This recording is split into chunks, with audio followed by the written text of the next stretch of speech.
This isn't a robot. It's a virus with armor, a syringe, and grappling hooks.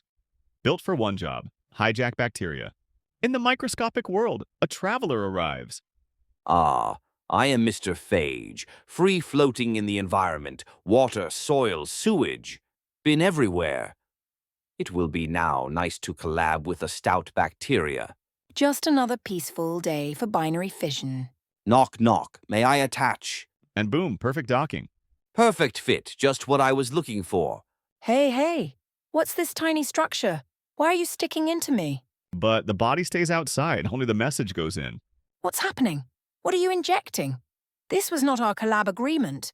Don't panic, it's just my little DNA. And just like that, host machinery is hijacked. All ribosomes work for me now. Why am I making viral parts? Inside the cell, a viral factory is running at full speed. Capsid ready.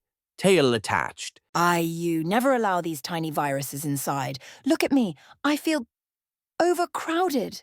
And then, the grand exit. Freedom. I trusted you. Don't get fooled by its size. Look at me. Lysis. But wait, not every visit ends in destruction. Relax. No destruction today. Not now. Roommates it is.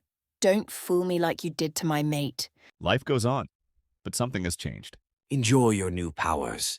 How is that I feel so stronger? Then comes stress, UV light, chemicals. Enough waiting. Lytic mode on. Wait, what? One virus, two strategies.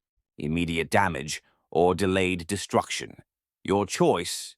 Bacteriophages can follow the Lytic cycle, or the Lysogenic cycle. I am sure this bacteriophage was fun and easy to understand. Like and share this video. Subscribe to my channel for more interesting content.